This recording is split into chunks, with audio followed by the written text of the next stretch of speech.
All right. Happy Thursday, everyone. We're back with more Roadwarden. I left off yesterday.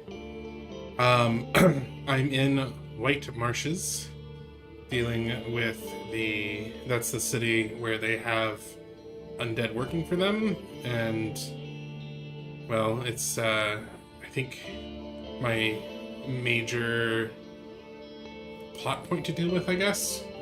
So Glacia is the leader of the bandits, and she wants me to find out information.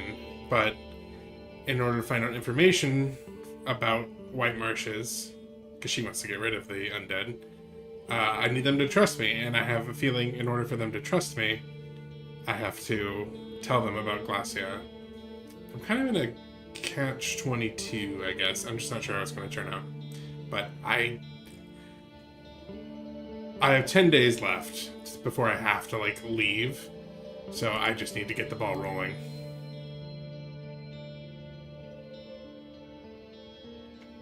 I don't want to sell this woman out, but I might need to do that too. I just hope I don't want her to get in trouble. I don't know. You meet his gaze, both harsh and condescending. You've no doubt he won't take any accusations lightly. Yeah, I don't want her to suffer any consequences. It would anger Glacia, but may help me earn his trust. I know where the Highwayman's hideout. He runs his eyes over your bundles as if you're hiding the man there, and then frowns. Well? You describe the old hamlet and the dangerous path leading to it. For a few breaths, you're not sure if he's even listening. Then he points at your chin with his blade. Why are you telling me this? Ooh. Options. Where do I want this to go? I just need to speak with Aurentius.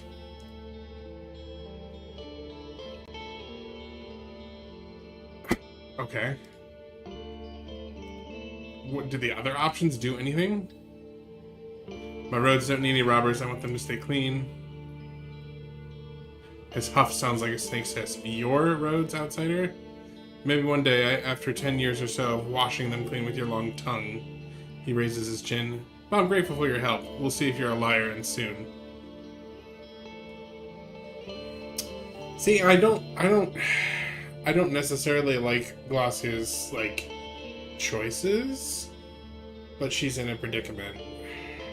Yeah, if it's not actually gonna lead to anything, it's not worth it.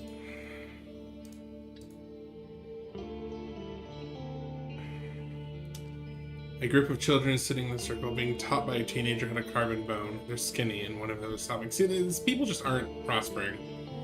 Except for this guy I'm talking to. I go to Helvius. Yeah, the Helvius. Alright, well that was a waste of time.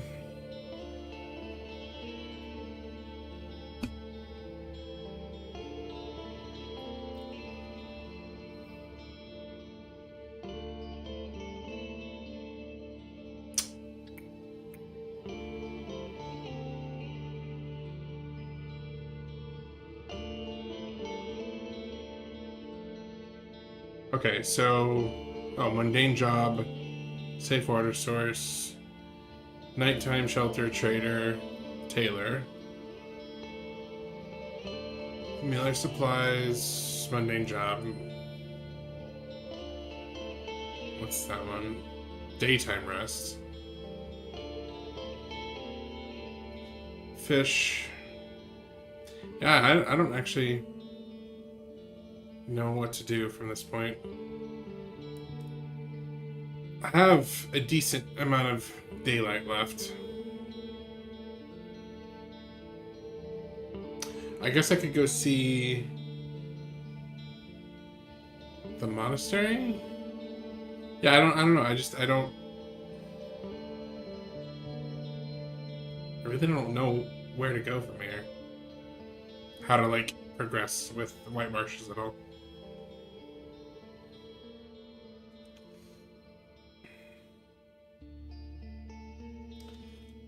Let's go to the monastery. I haven't been there in a while. Maybe they have things, I guess. A white and black eagle is circling around you, but leaves you alone before you reach the monastery. You spot just a few hooded figures by the brook. The loud thudding of tools that comes from the cave mouths echo through the valley. You call the monks by hitting the sticks, and the drawbridge lowers. Eiley steps on the wooden beams, not inviting you to come inside. Warden, what art thou looking for? His young companions right next to him, observing you with an unpleasant smirk. I bring news from Old Pagos. The plague is no more. Eiley flinches as doubt and distrust replace his look of supplies. How? I helped an elder druid from Hallersdale recover his strength. He healed the people of Old Pagos, and with a bit of luck, the illness won't return. He looks at Decima, not sure how to react, but her wide-opened eyes don't help him much. He reaches out to you with an open palm of his bandaged hand. His fingers are flinching. Will you wait here? I'll gather our order. We'd be honored to hear the entire story. For a moment, he sounds exactly like the tribe from Old Pagos. Well, hopefully I don't get screwed on time. Sure, I have time. He climbs uphill and enters the cave mouth next to the wooden bridge. His short companion follows your movements like an owl would a snake, blocking your path to the storehouse. You feel the weight of your axe. Soon, new hooded figures gather in the yard. Is it true? You hear a couple of times. When Eiley returns, there's maybe 20 souls around you, sitting on the ground, leaning against the walls, standing upright, or wandering around, keenly observing you. The oldest man, wrinkled, blind, and tiny, is sitting on a stool brought by a boy who can't be older than 10. Not all of them wear sandals or carry bags, or have their hoods on, but all of them wear similar dark robes. Seems like only the children are allowed to keep hair longer than an inch. In the city harbor, many would take them for refugees.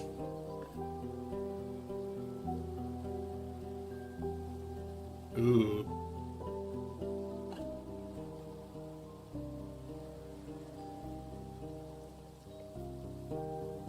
I mean, I don't like Hallersdale. They're just keeping all these resources for themselves. I tell the entire story. They keep interrupting you with questions about the druid, his powers, or your motivations, but once you mention the role of the altar, their looks get suspicious. They seem to have a decent understanding of Beholder and the gifts it seeks. The interrogation fades away only after you answer many of their doubts and assure them a good couple of times that the village shows no sign of an overhanging curse. Finally, Eiley asks the gathering to return to their duties. He gives you a serious look, rubbing the liver spots on his hands. There's aught else we need to discuss. Go ahead. Our prelate wants to see ye, thou, thee, he coughs, but they're old and feeble and don't speak unless they have to, and only with those who can be trusted. He gives you a telling look. Thou mayest not be a friend of our order, but we hope to find in thee our ally. I'd be honored to meet with them, and I'll try my best to gain your trust. He snorts. Thy deeds will speak for thee.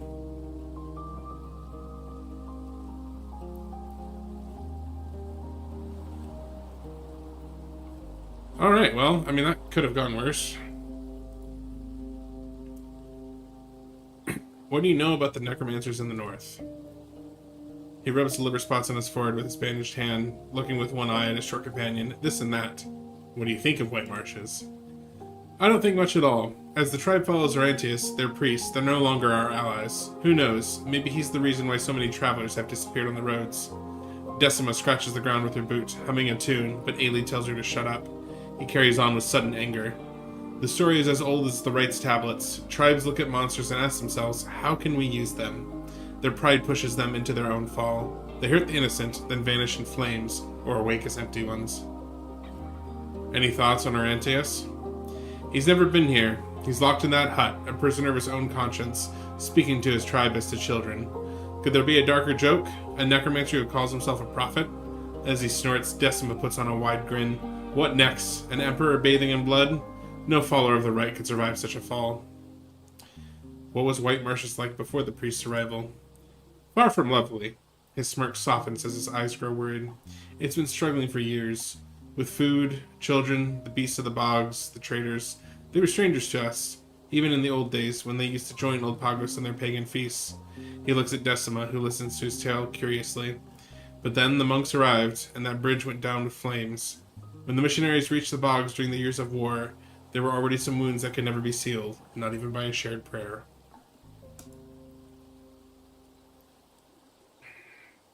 Do you need any help? I'm looking for a job. He puts his hands together and repeatedly taps his fingers. After a few breaths, he glances at a wandering monk, then lowers his voice. Let me see thy horse. How fast is it? You lead both him and Decima to the storehouse. While his steps are heavy and fierce, she doesn't make as much as a sound. Eiley shows no interest in your mount. There's this enchantress. She has aught we need you to pick up and bring here. He glances at the door. Follow the eastern road until you find the watchtower. Don't bother with it. It's either empty or a lair, then head east to the lake. Okay. What do you want me to bring? He waves his fingers. A set of quills. We sharpened them and asked her to make them last. Thy pet won't even notice. Why is it such a secret? It's really not. It's just that they're a surprise gift. No, I asked you to this room for a different reason. What about my reward? What doth thou want?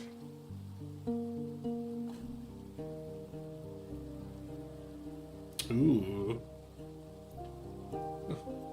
How many dragon bones? 6 dragon bones.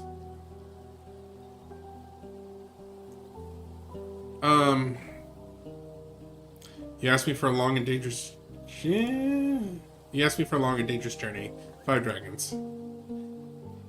He narrows his eyes but finally nods. Fine. They're not of much use for us anyway. Tell me about this enchantress. Despite his casual nods, an angry note distorts his already hoarse voice. Eudocia lives by herself, surrounding her house with dangerous spells. Her talents know no equal, yet she's a spider queen in the center of the web. He wipes his sweat off Haas's side. She's the only shell she cares about, and uses those who reach out to her. Keep your guard up. Deal. Well, we'll see how good of a writer thou art. He glances at the door and lowers his voice. But there's some other stuff we need from thee. Stuff that takes subtlety and, he straightens up, dedication to our cause. What do you want me to do?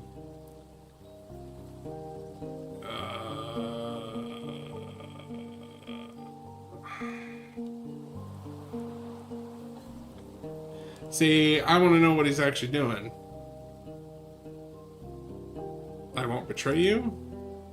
His smile reveals his yellow teeth. Once thou reachest the enchantress's house, thou wilt find golems made of stone. I've heard they're larger than a lumberjack. Could tear thy pet to pieces. He looks away, talking to himself. Can they be defeated? Can they do aught without a direct order from their mistress? We need to prepare ourselves. Learn about them as much as thou canst. Give them a good look. Ask her a few subtle questions. And what will I get in return? Aught we don't share lightly. A secret of thy choice. He gestures for you to follow him outside. But bring us as much news about these creatures as thou canst. It's an all or not deal. Decima stays close to him, but walks backwards, observing your steps carefully.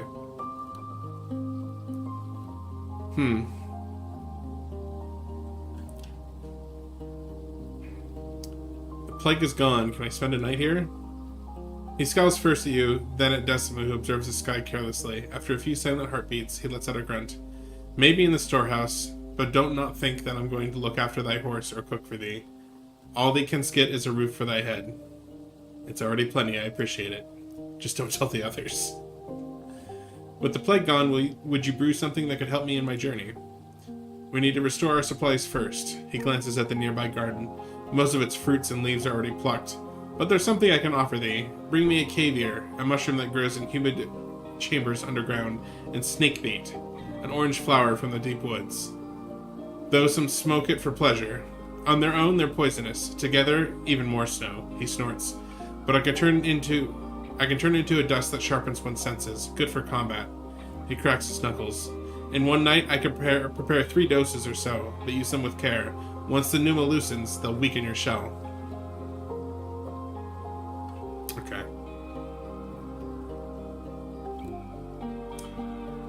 About the things you asked me to do. Okay. That's all. Travel.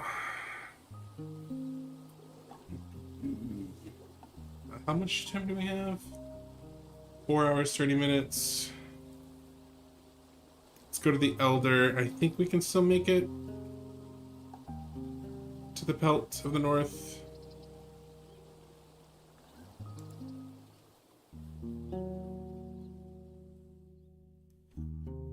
Two ibexes, a male and a female, are lying on the rocky mountainside. A gentle wind is brushing their fur. The old man is grinding something in a bowl placed on a table-like rock. next to the closed entrance. What do you need, traveler?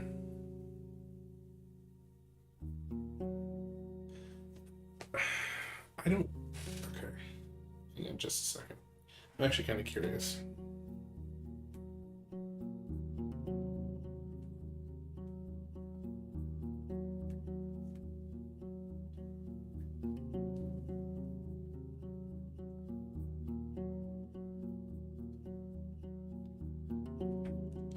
I don't know if it does anything. I haven't found the information about what to call him, like, specifically.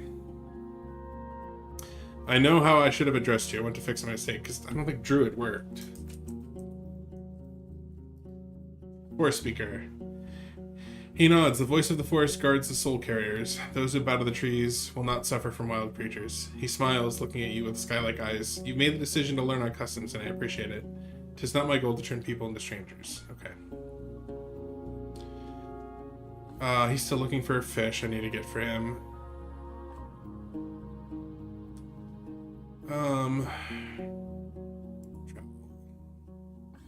So he doesn't really have any input. Just go to Pelt of the North.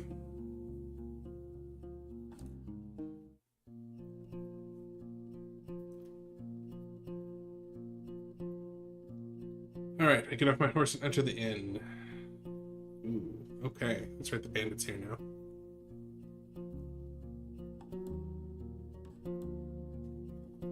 A lot of people to talk to. Go to the innkeeper.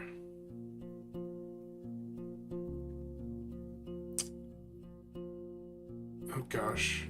What's her name?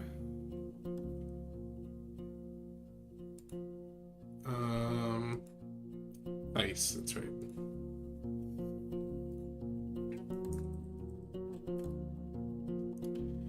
Yeah, people say she's a good mare, but she's rich from birth, so also careless. She doesn't know the struggle, the hunger, and the dirt, so fancies her clothes more than one should.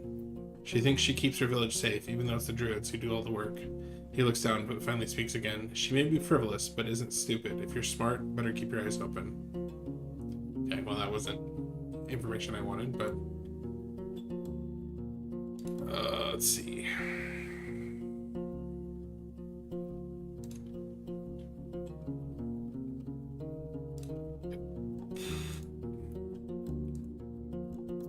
Alright, so that wasn't very helpful. I joined Tulia. I glance at the bandit. You know him? She shrugs. We never spoke while his boss was around. He used to stand in the shadows, observing the area, but I doubt he's harmless. You don't expect me to drag him all the way to the city, do you? I don't need any more loose tongues here. There.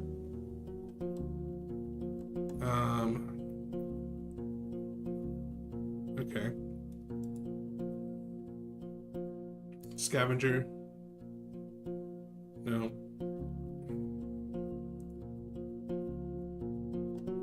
The bandit. The man is heavily breathing, lost in his thoughts.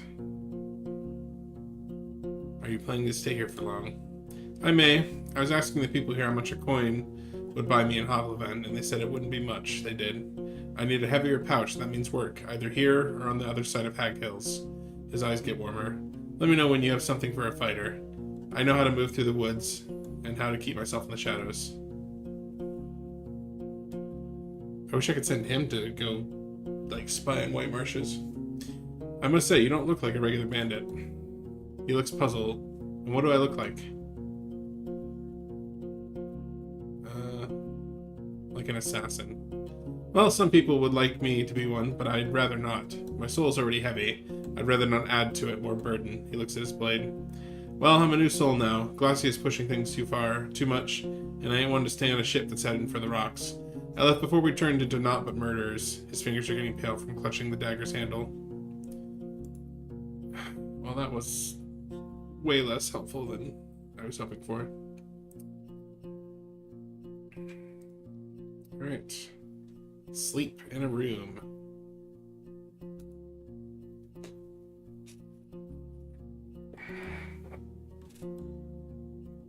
Alright, what do we get for breakfast? Aromatic breakfast, fresh rye bread, a sausage, a bowl of berries, and a mug of malty beer. Cool.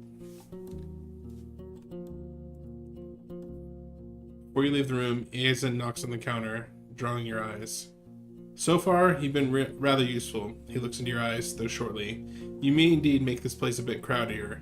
If you ever need a room, just go upstairs and save your pouch. I appreciate it. Cool. Travel.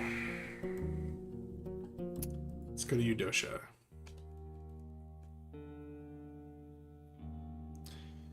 A new spiderweb is strung between the wall and the gargoyle's head. You touch the cold shell. The monster's eyes glow red. Go inside. I'll be with you soon. Enter the yard. Eudosha closes the door behind her. You're back. I was asked to deliver the writing quills to the monastery. Then you're in luck. They're ready. She opens one of the heavy doors to her house, and you catch a glimpse of a messy bed and a floor covered with clothes. She returns after a minute or so. Here. She opens a small leather case and pulls out the quills, a mixture of translucent grays and whites. You step closer and reach out for them, but she keeps holding them. Why'd you aid the monks? They're a rather grim bunch, aren't they? Some nasty rumors are in the air. Her grasp is strong, but your eyes meet yours briefly.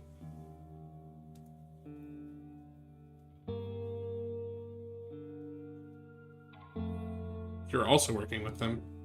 The Northerners have to stick together, but don't let the outsiders too close. I may not like my neighbors, but as long as I want to eat aught more than frogs and bark, I have to have them around. Or I need to have them around. She stares into your eyes, piercing you with her gray irises. But you're not a prisoner of this place. You can come and go, if you so please. Do you feel like a prisoner here? She looks away. What do you mean by rumors? She releases the case with a frustrated grimace. What do you mean by what do you mean? She's pretty good at mimicking your accent. What is it that you haven't heard? That the monastery brings sickness and nightmares? That the monks have the village in their bandit grasp? That the prelate crawls in the caves like a beast in a den? Her gaze softens when the two of you exchange looks. I'm just glad they sent ye here. I'd be glad to teach my golems to speak if it would spare me the sight of nasty monastic robes. You glance at her own nasty robe, though she doesn't even notice it. I bring news of your parents. She takes a deep breath. Tell me. I'm so sorry, Eudosha. She closes her eyes. Her voice becomes absent. Back to trade, then. I'm going to lower the price of my spirit rocks for ye. By 2 dragons. I think that's fair. She opens her gray eyes, and you notice the tears. Her voice is shaking. I need a moment.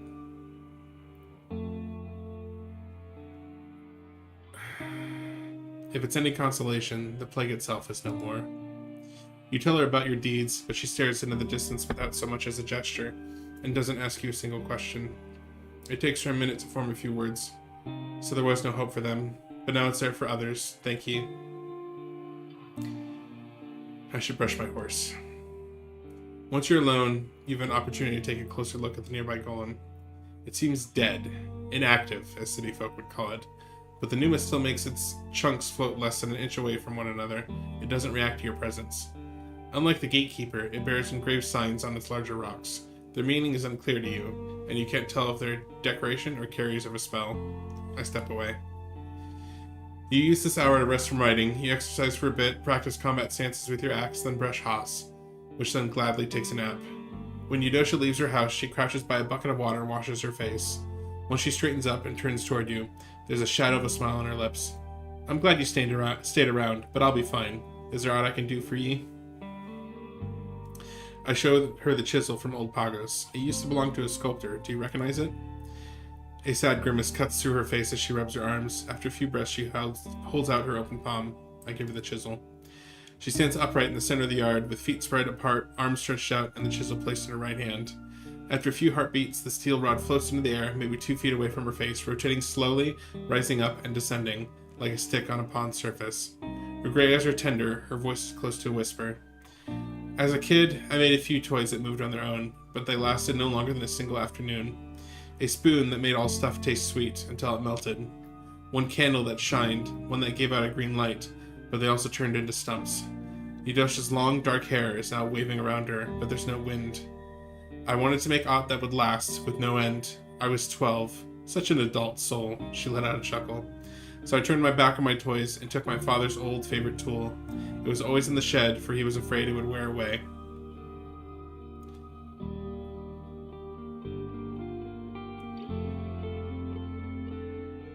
I heard he was using it to the very end. I can see that. Her brief laughter adds strength to her voice. The stitches I used to hold the Numa inside are dwindling. I'll restore them in no time. She grabs the chisel swiftly. Her hair falls on her shoulders, her eyes now focused, as if she's an artisan solving a puzzle. But why keep it the same? A new owner could put it to new use. What do you mean? Currently, the chisel adapts to the surface it touches. When used against glass, it makes powerful hits gentler. When used against stone, it strengthens them. You get the idea. She points at you with the tool and puts her weight on her left leg. I'll remove these limitations, make it so that it will simply enhance any strike made with it. A weapon, well, against rocks. A tool of destruction. She looks up and starts to laugh at her own joke. Her relaxed shell makes her look like a different soul. Sounds useful indeed. She returns to her previous position. Better go ahead and find aught to do. I'm not a kid anymore, but it may still take me a while. The chisel floats again, carefully examined by the enchantress. You find yourself a wooden block and sit down. You inspect your clothes, especially the cloak, and take a look at your blade. Finally, the enchantress stands still, holding her new creation in one hand and scratching her chin with the other. You gather your stuff and approach her, but she doesn't look at you. Something wrong? No, not at all. I'm just surprised. She hands it back to you. I didn't expect that my past intuition was this sharp. I thought it would take me much longer. Well, go ahead. Test it. Maybe there. She points at the wall behind her house. The chisel is just as warm as it was when you received it in Old Pagos, but now it quivers gently, as if it's barely containing it, or confining its power. You press it against one of the larger bricks, then hit it with the blunt side of your axe. The rock moves by about 2 inches, with a pattern of cracks that resemble broken glass. After your next strike, it falls out of the wall, leaving behind only a cloud of dust. Excellent. Yudosha welcomes your return with a confident smile.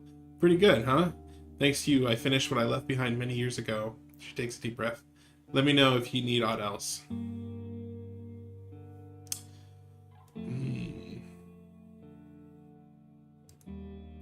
I don't really want to betray her to the monks at all. I have some questions about your golems. She walks around the closest sentinel and observes it like a farmer would a donkey before a purchase. Isn't it clear what they are? Furniture that walks and works. They carry rocks and logs, hunt, kind of, and protect this place while I rest. What else is there to say? Do they talk? Oh, she already knows. She already told us they don't. How do you make one? I fill each rock with Numa, bind them together. She pauses, then waves it off. You won't build one anyway. Like alchemists, enchanters have their own secrets. But I've got no way of sharing my talents with others. Is it for sale? One day, or so I hope. She points at a golem's hand. One wrong order, and it'll tear your head away, or kick over a house. It won't ever be safe, but the dead make for bad customers, and I won't be blamed for others' stupidity. Her further answers come in greater detail, but they're rather complex. From what you understand, she plans to invent a set of very specific commands that can be quickly learned, then bind them to a wand, binding it to the creature. I'm still not sure if it's the safest solution. If a wand was taken by a reaver, stuff could get ugly. Change the topic. I saw some words in your golems. What do they mean? She thinks for a bit, then meets your eyes. They hold my spells. Each one means aught different. Look, chase, beast, run. The golems are meant to hunt, and I hope that if aught happens to them, I'll have an option to put these enchanted rocks into other shells. She twirls her hair. A nice little trick, though I'm not sure it works. I plan to use a few more words, like dig or lumber. Since you have writing on your golems, could you read some things for me? Her eyes widen, but she then smiles. You got it wrong. I ask others to write down the words I need, together with pictures, and I then copy them. You could go to, she lets that aside, the monastery in the far mountains. Okay. So we're down to 6 now, which I still can't afford. It would have been nice before the plague. But, I mean, I'm a spellcaster, so it doesn't really matter. I don't have resources. Let's talk about clearing the road. She glances into your eyes. You've already done a lot for me, and with so many rods placed around the peninsula, sending the golems into the woods won't be too much of a cost. I'll give one of them new orders before I go to sleep. Cool. Okay. So I don't have to pay anything. Oh. Back to the monastery.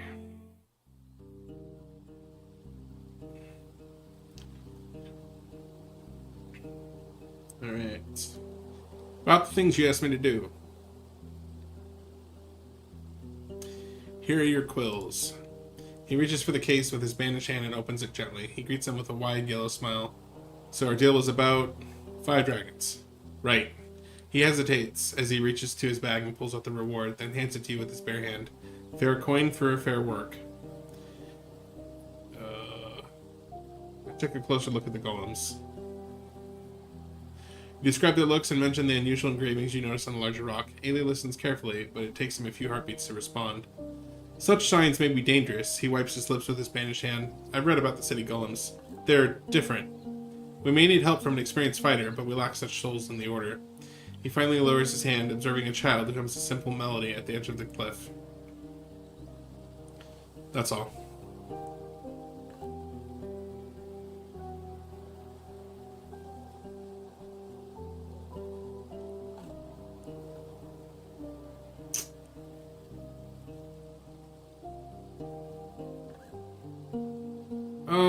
Ooh. Now that's an interesting premise, actually. Tell them about the copper vein. I should take it directly to the guild. Tell him about the copper vein. He stares at you for a few long breaths and freezes with a raised hand. Explain. You tell him the entire story, and while every now and then he glances at Decima, she seems more interested in the picture of a wagon that she draws on the path with her boot. That's quite an offering that thou broughtest, he admits carefully, but then lets out a weak chuckle. Very well. Once we're sure our friends from Old Pagos are free of the plague for good, we'll prepare an expedition. To us, rocks are hardly a challenge. Will the prelate agree to meet with me? He adjusts his hood. The time is right. Follow me into the temple. It won't take long. You join Ailey in front of the entrance. You run your eyes over the harsh gray floor, sparsely covered by tufts of grass and mushrooms. Only a few steps separate you from the darkness. Take a wrong step, and thou will break thy neck. His quiet voice echoes through the corridor, but there are also other sounds reaching you from the depths. The repetitive hits of a hammer and chisel, as well as of a distant pickaxe. The man doesn't look at you. Hand on my shoulder. Don't let go. I touch his shoulder gently. You leave the light behind, and your pace slows down. Decima's steps are followed by the sweeping sound of her robe. For a few breaths, your heels hit the solid rock, then move onto wooden logs. The echo of the occasional creaks is worthy of a wraith. You gasp as well when you stumble over a rope, but Ailey's confident hand saves you from falling to the floor. After a minute or two, you get used to the scent of soggy beans. The gentle draft makes you think of a stream, and you focus your ears. The hum of water is weak, but, once noticed, unmistakable. Counting your steps leads you to nothing. You don't make any sharp turns, following the rounded corridor. At one point, the monk grabs your free fingers and makes you touch the smooth wall. Watch your steps, you hear the hoarse whisper. Then walk down the stairs carefully. Another minute goes by, and it happens again. Then again. Almost there. Ailey stops in place. All I can do is wait. You recognize the sound of him opening his bag. He turns your hand around, palm up, and covers it with a cold, soft balm. Put it on your eyelids. His voice is confident. It will help. Not for long. Don't walk away. You rub your eyelids, catching the scent of snow and tallow candles. I look around. For a few heartbeats, the brightness is overwhelming, even after you cover your eyes, but the sensation fades away. Everything around you turns gray. The walls, your companions, even your very skin are now monuments made of ash. The hollow mountain has the shape of a cone. You step back, away from the edge of the narrow wooden platform, only to then approach it and look down. The magic bomb is strong. It allows you to spot maybe 24 layers of scaffolding. You spot another hooded figure a couple of floors below you. It holds the chisel against the wall, hitting it with the hammer. Their confident hands maintain the tiring rhythm. I inspect the gravings behind me. You can't tell their age, but the cuts are deep. They're letters, larger than your hand, and some of them are filled with old, dry paint. Although to you, like everything else, it looks gray. Read it out loud. You hear a voice coming from your left, not much louder than the distant humming of water. I look toward the one who speaks. I don't know how. Few travelers can. The voice starts like a dying breath, but then shifts, resembling an oration delivered by a priest. They heard of Samara's deeds and believed her, for her soul carried no lies. They followed her north, like the Rite had told her, and built houses of wood in the land of 3 lakes. The Rite taught Samara new tools and new traps, and her children and grandchildren have never seen hunger, for their land was tamed. The person in a monk's robe is sitting on a bench, covering themselves with a headless pelt. They're short, wrinkled, skinny, as if they hadn't eaten in years. They sit still, with their head leaning against the wall, eyes closed and hands folded. Dost thou know where these words are? What these words are? It's from the Rite's tablets, I think.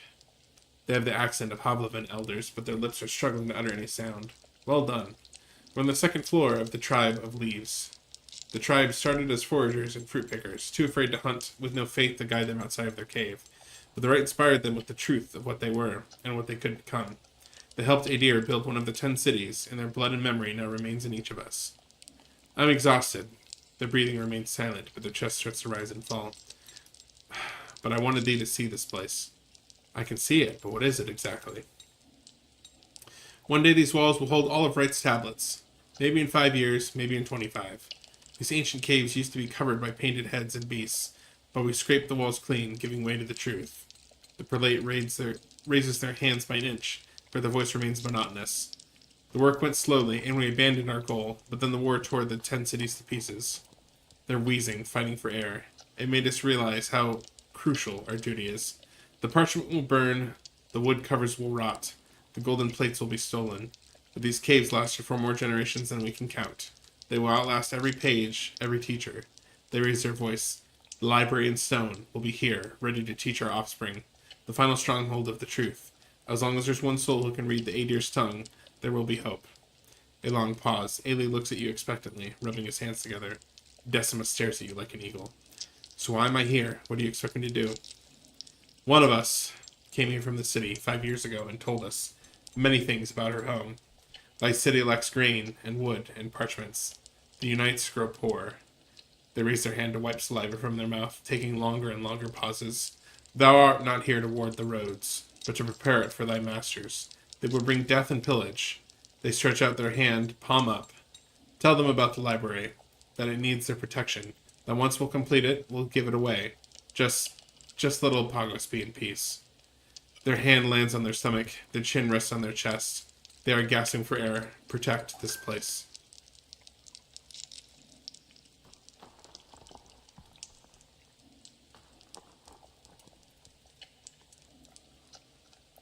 Fine, I'll pass along your message. The prelate nods gently, resting. Ailey clears his throat. I thank thee in their name. Let's get back while the ointment is still working. He gestures for you to follow him, but seeing the world only in grays takes getting used to. You place steps carefully and climb the stairs on all fours. The monk continues. Thou canst ask me about one of our secrets, as a reward, but dost not share what thou hast learned here with any of the tribes. We ought to keep our duty a secret. A secret, fine. You move without a word, leaving behind the sound of steps, hammers, and the stream. Your eyes lose their sharpness slowly, but also restore their ability to perceive colors. Before you reach the mouth of the cavern, Ailey lets you grab his shoulder again. After getting outside, you take a couple of deep breaths. The monk absently heads toward the storehouse, waiting for Decima to join him. When asked about the prelate's sleep, she spares her companion a sad shrug. Finally, he meets your eyes and puts on a gentle smile.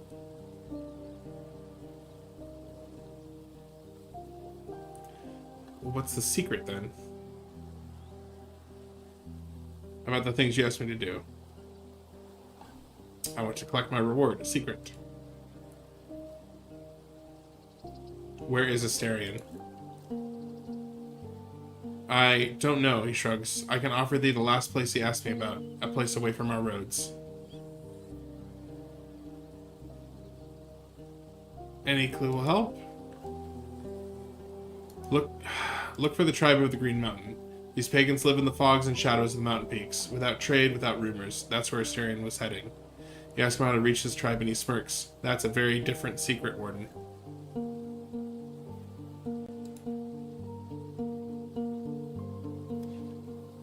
It's literally there. Okay. That's what I kind of figured. Was there any other options, actually?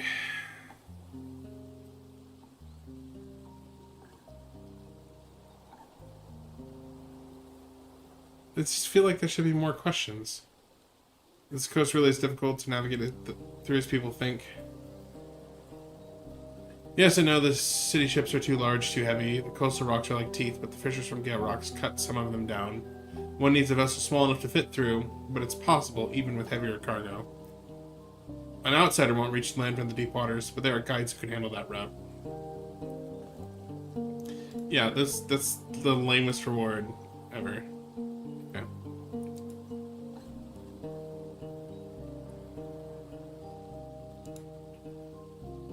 let's go and sleep here. Sleeping in a shed. Okay.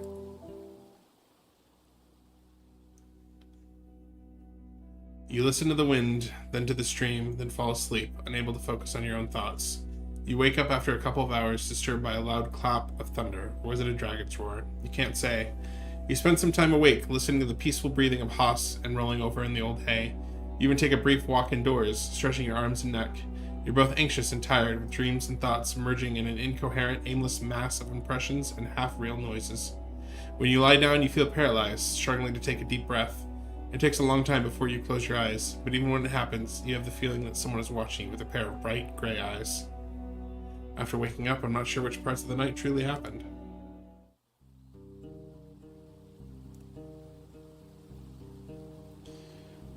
Your shell feels weaker than your soul. During your morning routine, your eyes remain a bit cloudy. You keep looking around time and time again to make sure that no one is watching you.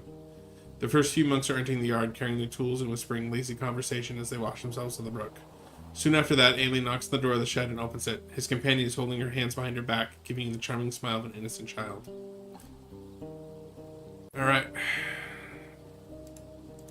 Let's go see if we can finally break down this rock slide.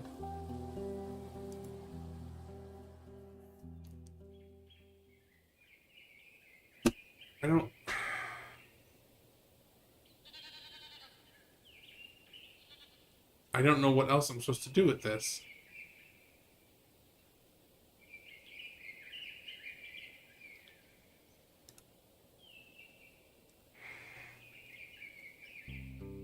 It just keeps feeling like a waste of time.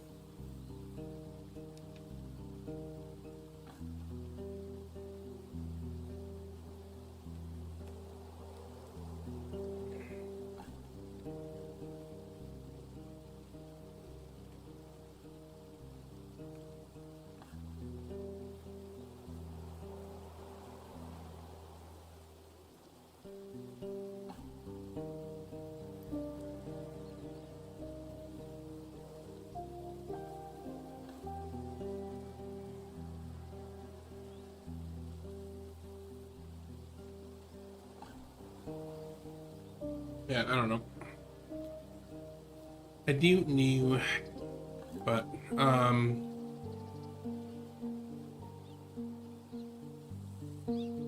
just gonna get the knowledge about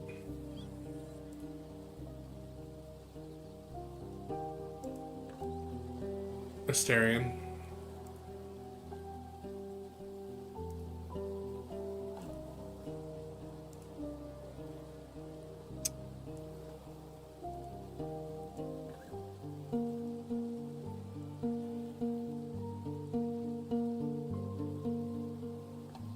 Try with Green Mountain. Okay.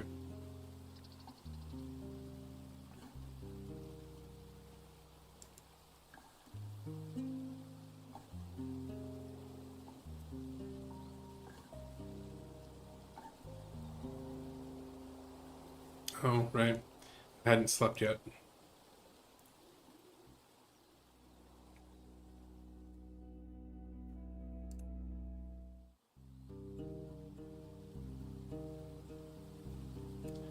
Alright.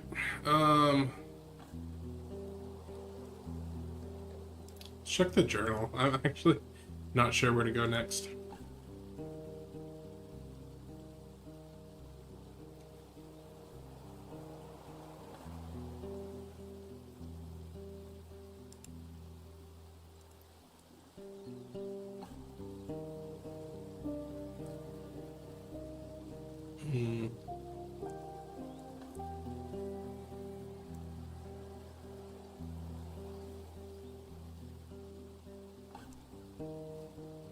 Alright.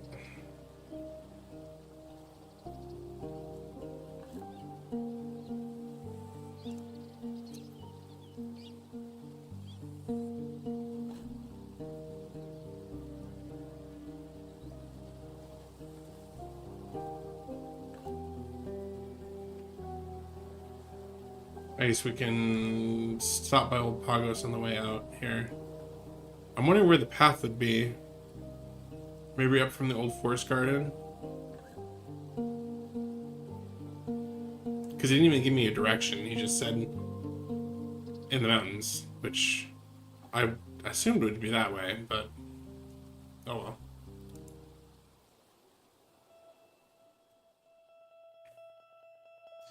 A few farmers wave to you from a distance, then hide behind the gate. Tortilla shows up soon and greets you cheerfully. You see a hint of a smile in her brown eyes. It's good to see you again, Dane.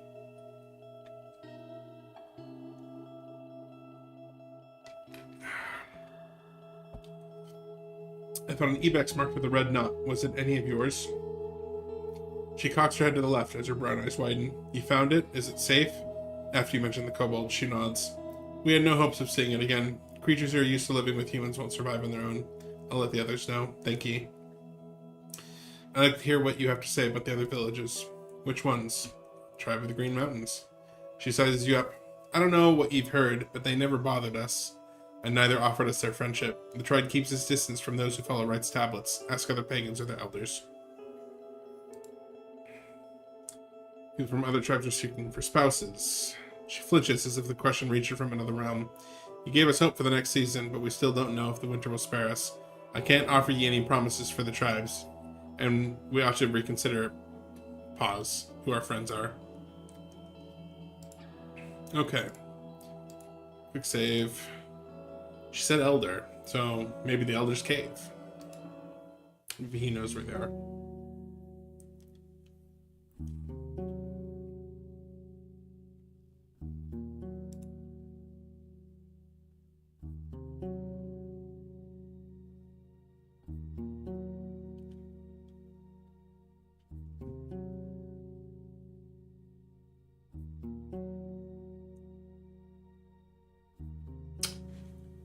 Okay, wow, that's a lot there. I've lived here for almost a century, traveled both by the paths and through the wilderness. Your voice becomes stronger and makes you think of a bard. But I will not be your guide or your teacher, and if there's anything I can wish for, 'tis that you will stay away from the woods. The creatures get angrier the more we take from them. They do not listen to our warnings, and one day they'll bury us under a storm of claws and fangs. They will be never sold to spare a tear after us. His eyes are as harsh as a hawk's, making him look like a priest who hears a child asking for honey on a day of a ceremonial fasting. Do not poke the hornet's nest, do not ride east, and never use the path that runs through the heart of this land. That road is meant to save time, but brings only death. Be a servant, not an overseer. Do not try to bend this place to your will. He points at you and wags his finger after every word. Your will, anyone's will, is the key to danger, not salvation. I thank him. These instructions are in line with my own thoughts. There we go. What can you tell me about the tribe of the Green Mountain? He considers your question and finally looks at the sky, making his long hair fall on his back. Listen closely. I'm not going to say anything else. He takes a deep breath and turns toward the pond, observing the current. The road in the far east, one that's now abandoned, is not showing the truth. Look for a brook bridge made of stone. On its northern side, turn east again and go along the stream. It will be rough at first, but soon enough you'll get to the game trail, then a mountain. Climb it to reach the village of the tribe of the Green Mountain, who follow traditions older than any of ours. The Grim tribe avoids the outside world. Right's followers have hurt them deeply. If you want them to share a stew with you, this is what you should tell them. I'm a freedom seeker, a friend of the speakers of the forest. Say these words like an unwanted guest looking for a roof. They do not want you there, but prove to them that you're willing to listen, not just speak. He turns towards you. There's nothing else to say.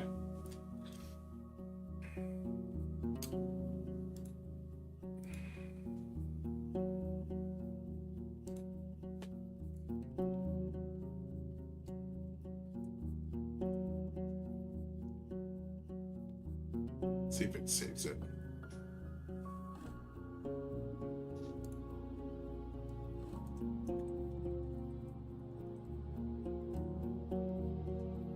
So, I don't think it matters.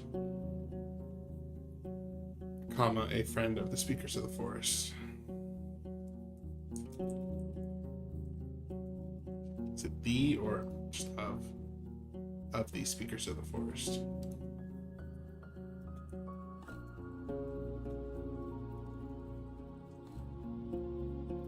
Confirm. Cool.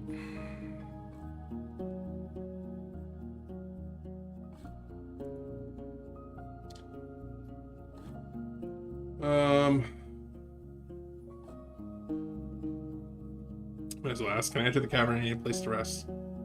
So be it. We are humble people, and we do not have much to offer, but at least there's a scrap of floor for you to lie down on, and a stream to wash yourself. Follow me. The door, made of steel and surrounded by bricks, could protect a treasury or an armory. The same amount of iron could be used for dozens of tools, or over 100 high-quality spears. You wonder what would happen if there were no druids around. Would scavengers attach it and melt it down? Would it stay here for centuries as a relic of the past? There's a single plate in the middle, used to lock or unlock a latch, and an additional padlock, which requires its own awkwardly large key. There may be a similar device on the other side. The gate squeals, and moving it makes the man pant. We walk inside. The cavern is austere, lit only by several candles. The corridor leading deeper underground is flooded. The air is humid, but free of mold and putridity, despite all the wooden furniture around. The man points at a bunch of brown and gray furs lying on the floor, mostly taken from boars and deer. Though there's also an especially large one that belonged to a red and black bear. Feel free to pile them up. They should make for a soft bed. Just be sure to spread them around when you wake up. I need them to cover as much of the ground as they can. He also nods toward a wooden table, where you can see an array of expensive instruments made of glass, gold, and coppers.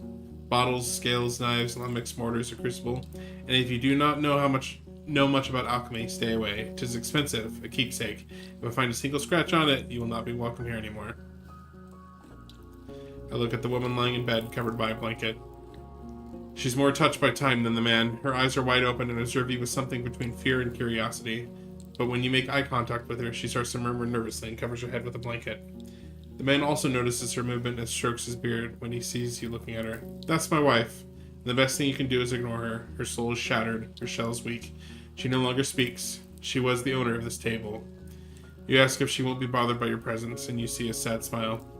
She will forget about you soon after she looks away, but she's dangerous in a way. If you keep your distance, she will not approach you. But when she's stressed, her powers take control over her. Protecting a mad magic user, it's difficult, traveler. I'm sorry for your loss. You caught him off guard, but after a couple of moments, you see him smile. Do not be. She was my best friend. And I'm glad she's not alone. I saw death, madness, and blood for many years. And whilst it feels different when it touches the people you love, I'm ready to help her as much as I can. He walks toward the door. I will not use the padlock. You can leave whenever you want. Your mount will be safe. You can be sure of it. He leaves without another word. I go outside. Alright. I approach the spring. Okay. I don't know where I'm supposed to get more, like, soaps and stuff, but... Travel! To the old bridge.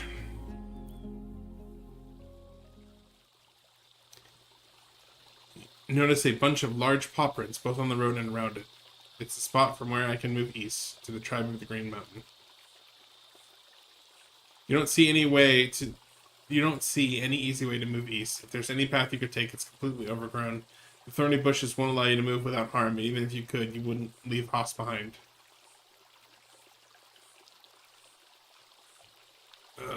It will take a couple of hours, but I can cut down the bushes with my axe, making a path for Haas and me. Oh boy. The sun isn't harsh. As long as no beasts are going to bother you, you can expect a fair bit of carefree labor. The thick gloves allow you to move or clean the thorny branches. You push the plants away, then cut right above the ground. The stems are healthy and flexible, but with enough time and determination, you manage to cut through and throw them aside, one by one. After a few hours, you feel hungry, but at least you reach the game trail. I pack my things, sharpen the axe blade, and prepare for the rest of the journey. Haas peacefully chews the grass, enjoying the sun on its back, ready to take a nap. Travel. It wouldn't be wise to ride through a lush meadow. There are animal pits and molehills, and the ground is covered with old roots, rocks, and mounds. Putting more weight on Haas could turn any stumble into a broken leg. You lead it by the reins and keep looking around. Such lands are a common hunting ground for dragonlings, or cats that sneak in the grass. Finally, you reach a narrow game trail. The rest of the journey should be easier. Let's follow it.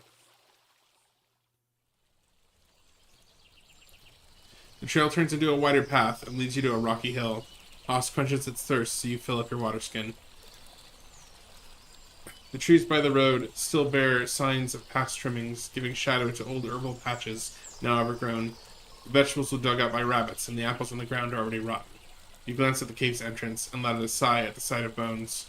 You could hardly squeeze inside. Fortunately, the path forward is clear.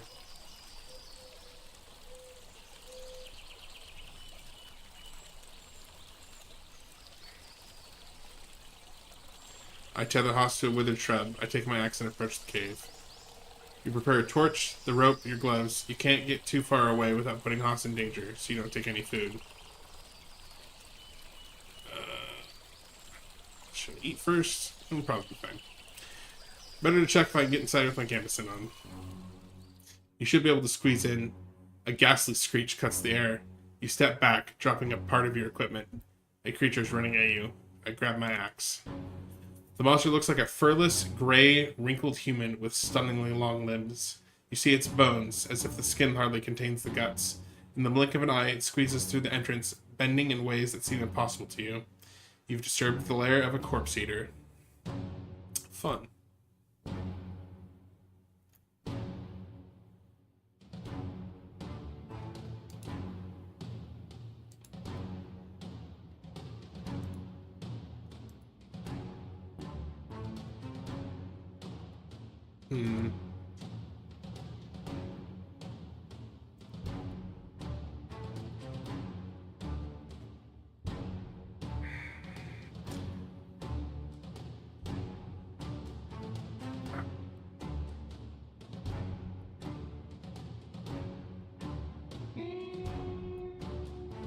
Man, I don't have a lot of time before dark either.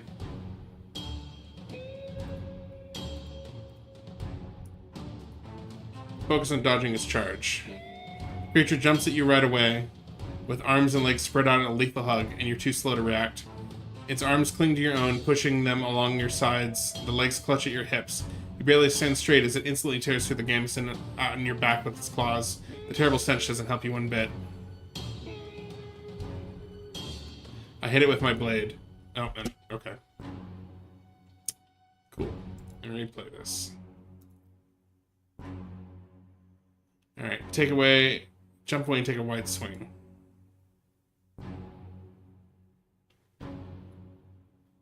I run up the rocks, crush your cell.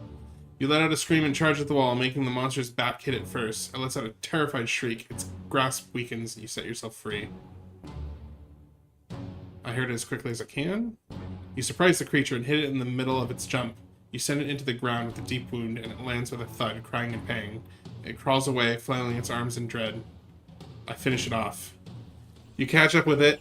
As it turns on its back, you sink the blade in its torso once, twice, more, until it stops moving. Its raised arms stay still for a moment, then rest on grass. The dark nails, longer than the rest of its hands, lie still. Your breath slows down. The carcass smells of unwashed sweat, rotting flesh. I take a closer look at the dead corpse eater. The gray, wrinkled skin resembles that of an old human, but it's hairless and clings tautly to the bones, especially the ribs. The torso is short, rectangular. Large eyes and long rims resemble no other monster you've seen, not even an ape. You consider cutting the shell further, but you don't know where to start. You've never seen someone owning a ghoul's trophy, while putting it into a stew would poison an entire tavern. The red-stained grass stinks like rotten eggs. You could collect some of the warm fluid. It's rare and may be valuable to an unusual soul. I fill up a vial with the creature's blood. You put on the gloves, pick up a broad blade of grass, and carefully gather the poison. I better burn this monster. You spend some time gathering dry sticks and grass and throwing them at the carcass from as far as it takes to avoid the stench of blood. You prepare the worst torch you have, set the oil on fire, and add it to the small pile, then head to the stream to wash your blade.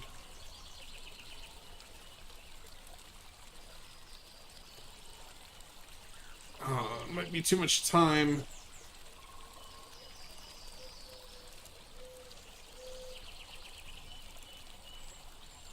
Alright. Return to the cave. The ceiling is short, but you can stand upright. The corridors lead to deeper parts of the flooded chamber, but unlike the corpse eater, you can't squeeze through them. You spot no human skulls or limbs among the bones, even though there are scraps of old, moldering pants and tunics, as well as some odds and ends that belong to victims. A comb, an old wooden club, a hood, a leather belt. Thankfully, the corpse eater has cleaned up every scrap of flesh, so there's no stench of rotting meat. Search the area, look for anything of value. You return to Haas and unpack a candle in your tinderbox and sit on the ground to prepare the flint and the linen char cloth. Decades ago, before the Southern invasion, people used fire strikers made of thick steel, but all you have left is a cube-like piece of harsh pyrite. It's not the best, but enough to make a couple sparks. Put on your gloves and look underneath the remains and into the corners. Your patience is rewarded when she spot a glinter in one of the pools. You pull it closer with a stick and find a knife with a broken blade made of steel. It carries no signs of rust yet. You consider throwing it away, but the handle is made of polished bone that was engraved with shapes of creepers and flowers. You think about your conversation with Eudosha. This could have belonged to Admon and is likely still worth a coin or two. I take it outside. Travel. Man, do we have time? Can't even make it to the watchtower from here. I guess we have to go forward.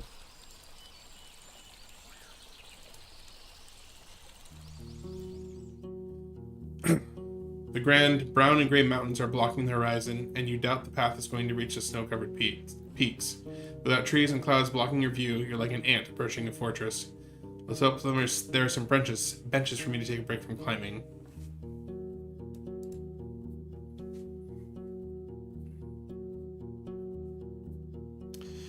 The unbodied keeper of the garden is standing still, with a dark cloak on their shoulders and an eyeless face observing the woodlands. Their club, more than 3 times as tall as you are, is made of a single piece of rock, and could squash you by simply collapsing, without anyone's will.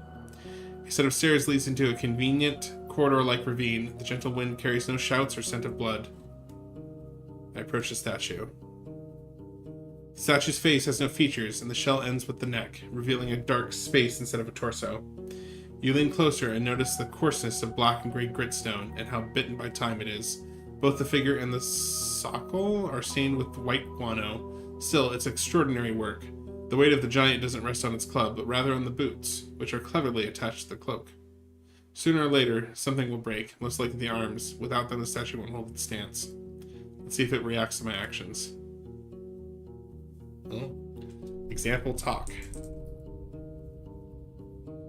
You introduce yourself and try to have a chat with the statue. It remains the same. Something else.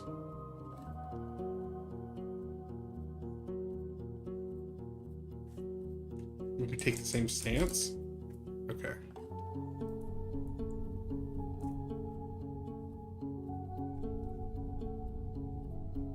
I don't know, actually.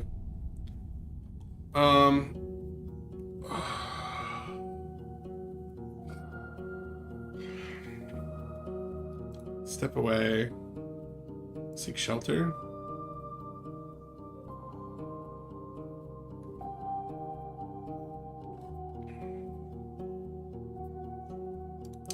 Yeah, I might be screwed anyway. We'll see. I can't waste any more time on it. Travel.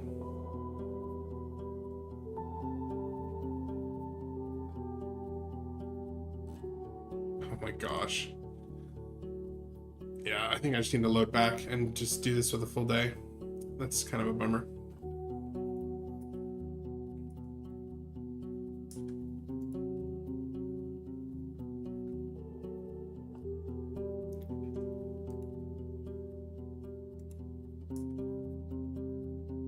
How far back? Okay.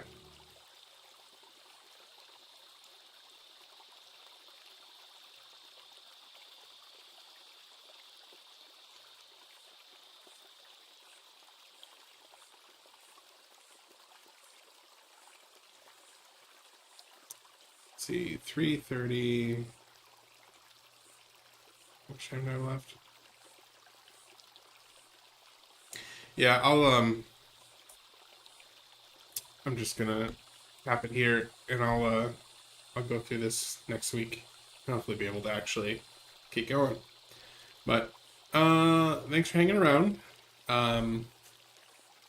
I have a feeling we're finally close to finding Asterion anyway, and we'll reconvene. And I mean, I have to be close to the end. I only have a couple days left anyway, so. But hi, Water Seer. I don't know if you just got here, and I'm closing shop for now. I'm putting up like 10 minutes ago. Yeah, it's all good. I mean the 10 minutes that I just wasted because I don't have enough time in the day to actually survive the day.